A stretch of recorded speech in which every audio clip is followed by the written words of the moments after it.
જે કરી શકે ને એને સંત કીધા છે. સંતન ન હોય શીંગડા કે સંતન ન હોય કે કુસડા. કારણ કે આપણે આ માનવ સમાજ સંતને ઓળખવામાં ભૂલ કરી ગયો છે.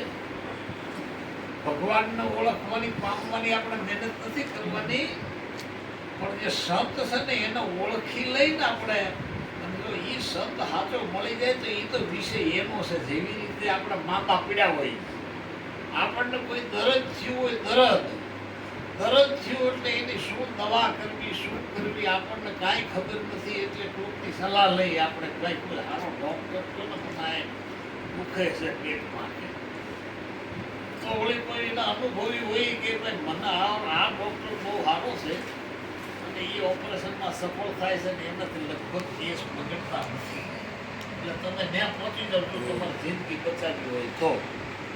એટલે ડોક્ટર પાસે જઈ અને પછી આપણે સલાહ નથી કહેવાની તમે ઓપરેશન કેમ કરશો, શું કરશો, એ ત્યાં જઈને સમજવું જ આપવાનું છે. દાખલ થઈ જવાનું, બાકી એનો હું કાપવું શું રાખવું એનો વિષય છે. એ વિષય ડોક્ટરનો છે. ત્યાં જઈને આપણે દાખલ થઈ જઈએ એટલે એને જરૂર લાગશે, ત્યાં આપણે તપાસ કરાવશે, લેબોરેટરી કરાવશે, રિપોર્ટ કરાવશે, એ બધા રિપોર્ટ આપ્યા પછી ઓપરેશન કરાવશે. ઓપરેશન થિયેટરમાં પછી આપણે હગાવાલા એમ કે હાલો ઉપર તો ઊભો છો તમે શું કરો છો, તો ત્યાં ન કરવાની. એ તો જેને એ સ્ટાફના માણસ જઈએ કે આવીએ કે બીજા નથી જઈ શકતા.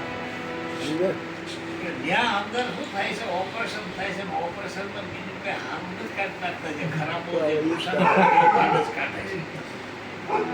એ ભાગ કાઢી નાખે છે. પછી થોડો ટાઈમ થાય એટલે માણસ ભગવાન થઈ જાય. એને સંત કીધા છે કે જે આપણા તમામ પ્રકારના દુઃખ ભરી લે, છેલ્લે આવે છે નામ ધાત, એની માથે જતા પછી છેલ્લું આવરણ આવે છે તન મન ધન. આ તન મન ધને હરી, અને તન મન ધન હરી લીધા પછી એમ કહે છે કે તન મન ધનનો આપનારો હું કોણ છું? તું કોણ છું? તન મન ધનનો આપનારો જોઈ લે. એટલે આરતી ઉતારો મારા હરિગુરુ સંત. સંત એને કીધા છે કે જે સર્વને શાંતિ પ્રમાણે એને સંત કહીએ, એના દાસના દાસ થઈ. શાંતિ પ્રમાણે એને સંત કહીએ. હવે અહીંયા તો ગુરુમાં જાય ક્યાંકની ઉપાધિ ઘરમાં ખવા ઘરમાં બુદ્ધો વળવા માંડેલા. આ ગુરુ પાસે ગયા ના કેમ થયું? કારણ કે ગુરુ કિરાના ગોકળ નાથ ગઢા બળદના નાથી ના ધન હરણ ધોખો ધન આખા આવા આપણું કલ્યાણ શું કરે? એ તો એનું ભલું કરે, આપણું ન કરે.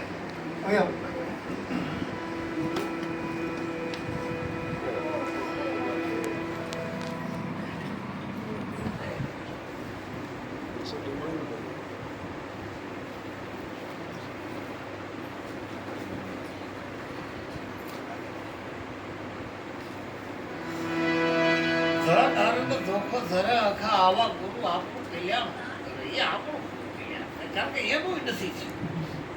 એનું થયું હોય તો આપણું થાય ને. આરતી ઉતારું મારા હરિગુરુ સંત.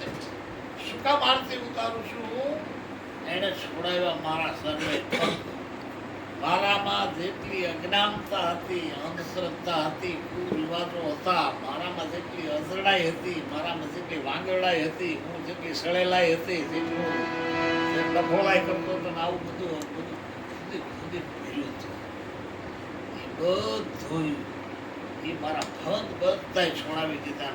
હાવ ચોખ્ખું કરી નાખ્યું. નવરે મેલ માત્ર મારો ઉતારી નાખ્યો. પછી એની આરતી ઉતારી લઉં ગોવારણા ધરું એના ચરણ કમળમાં ધ્યાન. સદગુરુનો શીશ સોંપતા મારા ટળી ગયા દેહા અભિમાન. ગોવારણા લેવા એટલે કે માથા કુંદ બને. ગોવારણા લેવા એટલે કે કુંદા બને. બહુ બીજો સાહેબ ગોવારણા લેવા એટલે ભીતરથી એની પ્રત્યેનો ભાવ ભીતરથી એનો ઉપકાર કે એના ગુણ ચૂકવવાના આપણી પાસે કોઈ શબ્દ નથી. અને ગોવારણા એના શબ્દોને લઈ જીવનમાં ઉતારવાના છે. એ ગોવારણા લીધા કરાય. તમે ગમે એટલા ગુરુના રાખો, ગમે એટલા તમે એના સારું ખવડાવો, નવરાવો, ધવરાવો, બધું કરો, એ કે એમ ન કરો. બંધ કર. હતું એનું વીજ પછી એ ચાલુ થયું. ઈ જતો તો ગોકળને વાંસે મૂકી.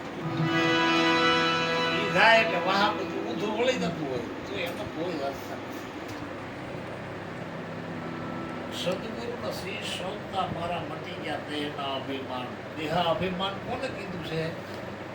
એમ કહેવાય છે કે આ શરીર ઈ હું છું ઈ જે મોટામાં મોટું આવરણ છે. શરીર ઈ હું છું ઈ મોટામાં મોટું આવરણ છે એવું આ સંતો કહે છે. કારણ કે શરીરનો જન્મ થાય છે આપણે માતાની કુખે અને આપણો જન્મ સદગુરુ થાય છે. અને ઈ જન્મ જ્યારે થાય ને ત્યારે એને ખબર પડે કે આ શરીર ઈ હું